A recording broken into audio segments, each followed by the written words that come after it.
बिस्मिल्लाहिर्रहमानिर्रहीम। अस्सलामु अलैकुम। लेक्चर नंबर 5 और इसमें वही मुख्तलिफ़ किस्म के डायरेक्टरीज़ को लाइनक्स के अंदर अंडरस्टैंड करेंगे। अगर डायरेक्टरीज़ डिस्प्ले करनी है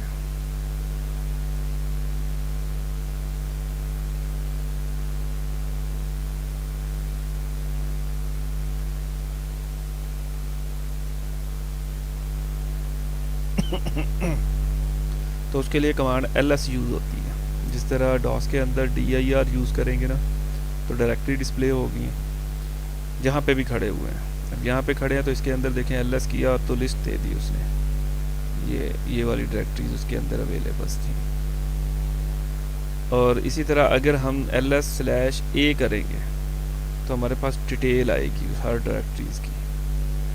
ये आ गई उसकी डिटेल, ये सारी किसमें है, कहाँ पे है, डेट है, ये वो चीज़ें, ये सारी इसके अंदर जो जो डिटेल देगा वो यहाँ पे देख लीजिएगा। इजी है, कोई इसमें वो मुश्किल वाली बात नहीं है। डायरेक्टरी बनाते कैसे हैं? डायरेक्टरी मीन फोल्डर बनाना। लिनक्स के अंदर या डॉस के अंदर, यूनिक्स के अंदर डायरेक्टरी कहते हैं और विंडोज़ के अंदर फोल्डर कहते हैं।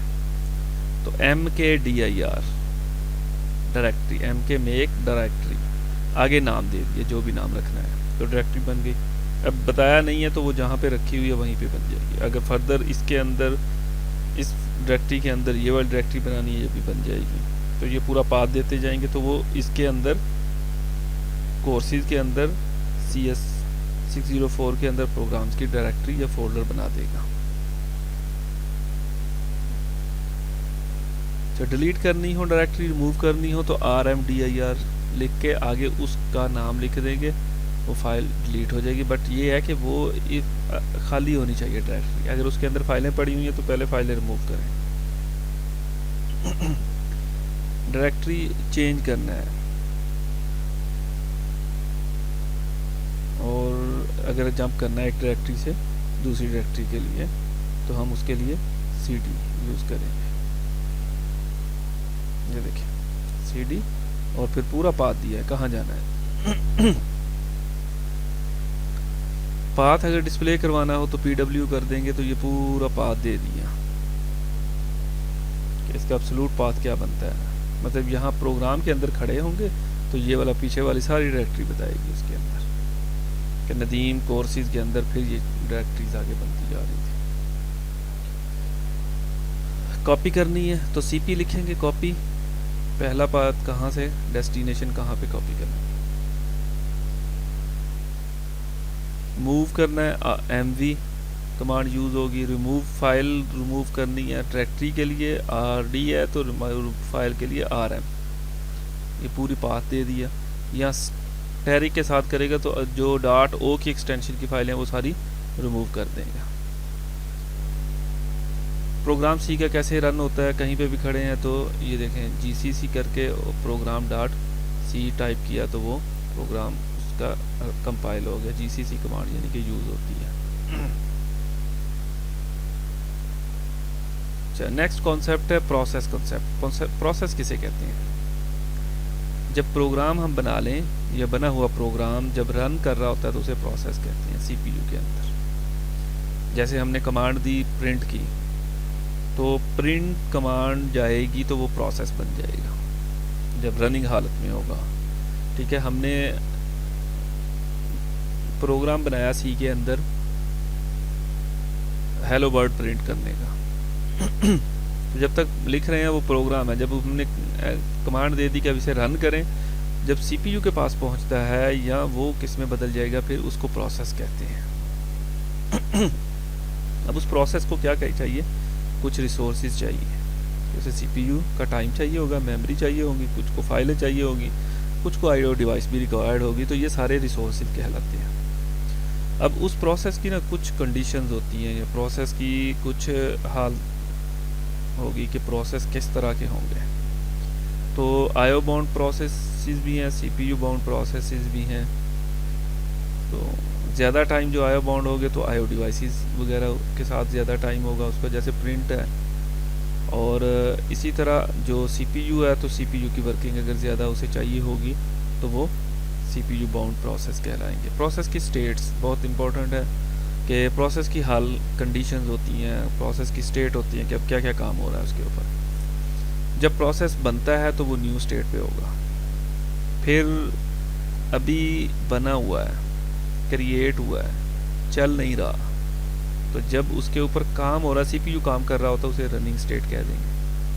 अगर किसी चीज़ का वेट कर रहा है तो वेटिंग स्टेट आ जाएगी, और वेटिंग के बाद रेडी होके खड़ा हो गया, न्यू के बाद भी रेडी पे आ जाता है तो वो रेडी स्टेट कहलाएगी। इसी तरह ख़त्म होने वाली टर्मिनेट स्टेट कहलाएगी। डायग्राम की मदद से देखते हैं। देखें, जब हमारे पास ये पहली बना है तो ये न्यू स्टेट आ गई, इसी तरह ख़त्म होगा तो वो टर्मिनेट है, एंड आ गई या टर्मिनेट आ गया स्टेट का, कुछ भी वो आ सकता है। अब इसके दरमियान में जैसे ही नया बना तो ज़रूरी नहीं है CPU हो सकता है बिजी हो, लिहाजा वो रेडी स्टेट पे चला गया। ये वाली जो स्टेट आ गई ये रेडी स्टेट पे, नई के बाद वो डायरेक्ट रेडी स्टेट पे आ जाता है। रेडी के बाद वो किस में चला गया, रनिंग में चला जाएगा। ये देखिए यहाँ से ये तीर का निशान रनिंग में। अब आमतौर पे होता है कि न्यू से रेडी से रनिंग, और रनिंग के बाद टर्मिनेट हो गया, लेकिन ऐसा भी पॉसिबल है कि उसे CPU को कोई काम पड़ गया तो वो इंटरप्शन आ गई, कोई इमरजेंसी वर्क आ गया तो रनिंग से वापस फिर रेडी में भेज दिया, अच्छा भाई आपसे बाद में बात करते हैं या आपका काम बाद में होगा, तो वो फिर रेडी पे बैठा हुआ है। फिर जब CPU फारग हुआ फिर रनिंग में आ गया, फिर उसके बाद टर्मिनेट हो सकता है।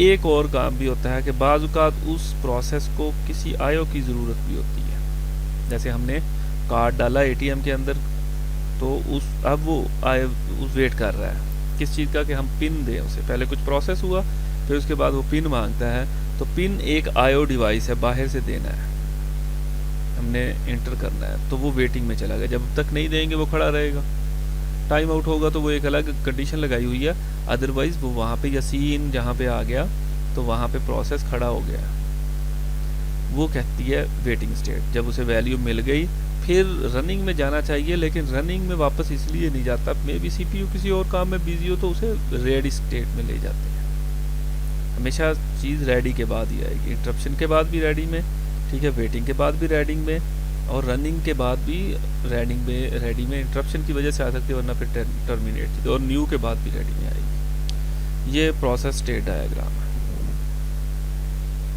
अब हमारे पास नेक्स्ट आ गया जी PCB, प्रोसेस कंट्रोल ब्लॉक, और इसका डायग्राम कुछ इस तरह से होगा। ये वाला एक डायग्राम रफली कह लें कि हमने एक खाका दिया हुआ है कि एक प्रोसेस के ब्लॉक के अंदर कौन कौन सी चीज़ें होती हैं, तो ये चीज़ें होंगी जी। उसके अंदर पॉइंटर होगी, प्रोसेस की स्टेट भी इसमें लिखी जाती है कि किस स्टेट में, प्रोसेस का नंबर, और ये सारी चीज़ें इसके अंदर, सारी डिटेल इसमें दी गई है। शुरू में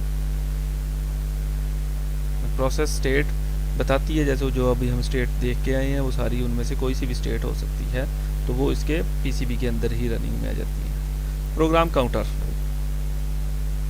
एड्रेस आ जाता है, अगली इंस्ट्रक्शन कौन सी होगी, CPU रजिस्टर कौन कौन से इन्वॉल्व होंगे, वो सारे इसमें यहाँ पे आ जाएंगे।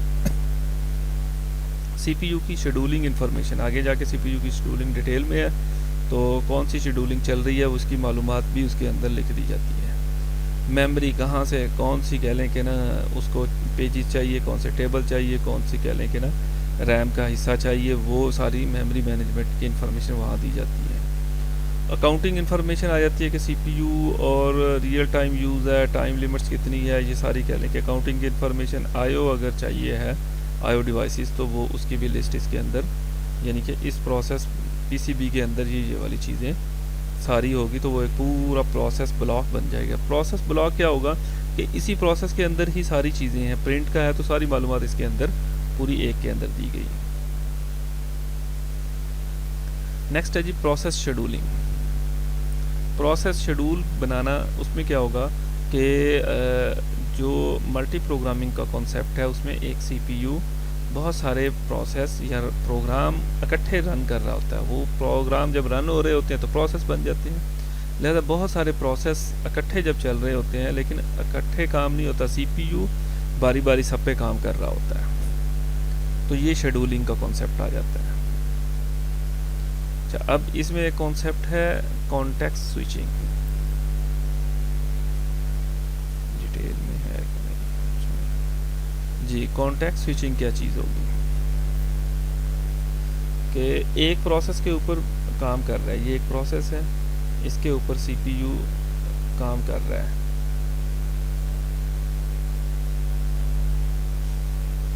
कोई सा भी काम उसने किया। अब दौरान वर्क एक और काम भी आ गया, नया पीसी भी आ गया, ठीक है, थोड़ा काम सीपीयू ने उसको भी देना है। तो यहाँ पे काम करते हुए सीपीयू क्या करेगा, इसकी सारी चीज़ें इसके अंदर सेव कर लेगा कि पेज हाफ प्रिंट हो गया है, ये मैंने काम कर लिया है, ये स्टेट उसकी बदल गई है, वो सारी चीज़ें इसके अंदर जब सेव हो जाएंगी तो सीपीयू स्विच करेगा इसके ऊपर कि अब मैं इसका कुछ काम शुरू कर दूं, ठीक है। इस काम को कहते हैं कॉन्टेक्स्ट स्विचिंग। फिर इसका काम करने के बाद इसकी मालूमात इसके अंदर सेव हो जाएंगी, दोबारा वहाँ पे आएगा और देखेगा कहाँ से छोड़ा था, वहीं से ही आगे काम चल पड़ेगा। तो switching the CPU from one process to another required to save the context of the current process and loading the state of the new process is called context switching। तो ये काम context switching कहलाता है। ये diagram भी उसके लिए वही काम उसकी आ जाएगी।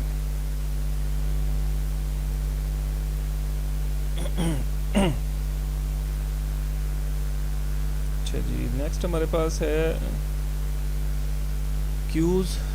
शेड्यूलिंग की कुछ क्यूज बनी हुई हैं।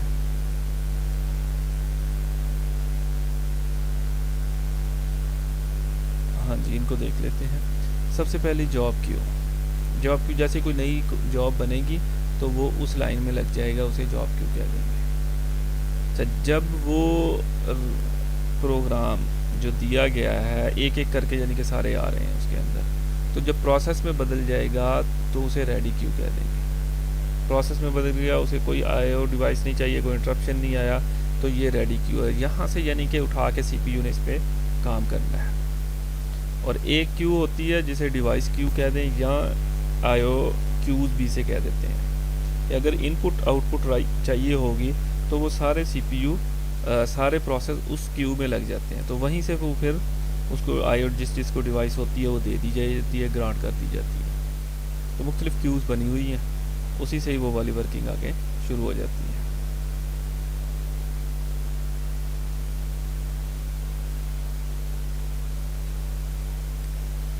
क्यू डायग्राम देखिए, रेडी क्यू से सीपीयू के पास काम आया। अब यहाँ से या तो वो टर्मिनेट कर देगा कि काम पूरा हो गया, बस भाई आप बाहर चले जाओ, या उसके बाद फिर किसी न किसी क्यू में भेजेगा। वो आईओ क्यू में भी अगर आईओ चाहिए हो तो वहाँ पे, या टाइम स्लाइस एक्सपायर हो गया। अच्छा, मैं आपको बाद में जैसे टाइम स्लाइसिंग आगे आएगा कॉन्सेप्ट कि थोड़ा थोड़ा टाइम सीपीयू सबको दे रहा है, इस प्रोसेस का ख़त्म हो गया तो इस क्यू में लगा दिया, या इसके फॉक चाइल्ड मतलब और मज़ीद उसके आगे फर्दर वो बना दिए, चाइल्ड बना दिए, फॉक चाइल्ड आगे कॉन्सेप्ट आएगा। तो आगे प्रोसेस मज़ीद डिवाइड हो गए तो वो उस क्यू में लग गए, या उसे वेटिंग और इंटरप्ट आ गया तो वो जो हमने 3 क्यूज़ हमने पढ़ी हैं, आयो ये इंटरप्ट वाली और टाइम वाली क्यूज़ वाली, उसके बाद फिर वो आयो क्यू में बाज़ चला जाता है। आयो रिक्वेस्ट के अंदर आयो क्यू, फिर आयो जो उसके रिक्वायर्ड होगा, वहाँ से ये सारे फिर रेडी में आते हैं कि जब इनका काम पूरा हो गया या रेडी में क्यू में लग गए और वहाँ से वापस उसके पास आ गए। शेड्यूलर क्या होगा? A process migrate between the various scheduling queues through its lifetime. और ये काम कौन परफॉर्म देता है? ये इसको शेड्यूलर कहते हैं। अब शेड्यूलर क्या कौन कौन 3 टाइप्स के होते हैं, लॉन्ग टर्म होंगे और शॉर्ट टर्म होंगे, इनमें एक मीडियम टर्म भी होते हैं शायद। ये देखें medium term schedulers. Long term schedulers वो होंगे जिसमें जिसको ज़्यादा टाइम रिक्वायर्ड होगा। शॉर्ट टर्म थोड़े टाइम के लिए जो इनके दरमियान में आ जाएगी वो मीडियम टर्म आ जाएंगी। लॉन्ग टर्म के लिए फिर वो वही स्वैप इन स्वैप आउट का कॉन्सेप्ट आ जाएगा कि उसके अंदर मेमोरी रिलीजिंग आ जाती है।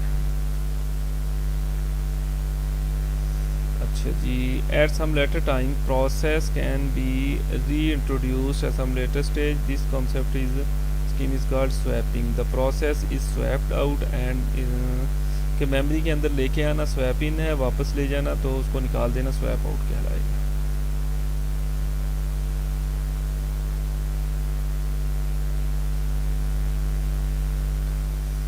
बिस्मिल्लाहिर्रहमानिर्रहीम। लेक्चर नंबर 6, ऑपरेशन और प्रोसेसिंग। प्रोसेस के ऊपर कौन कौन से ऑपरेशन हो सकते हैं? पहला है प्रोसेस की क्रिएशन है, कि प्रोसेस क्रिएट होते हैं, ठीक है।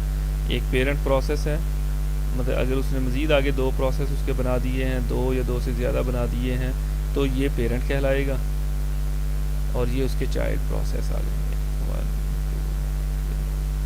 ठीक है। तो ये प्रोसेस क्रिएट भी होते हैं और हर प्रोसेस को क्या चाहिए?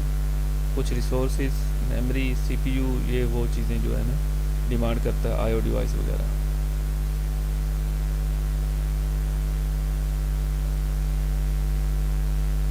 Parent continue to execute concurrently with the children और पेरेंट वेट अंटिल द, तो ये इसकी प्रोसेस की कुछ कंडीशंस आ जाएंगी।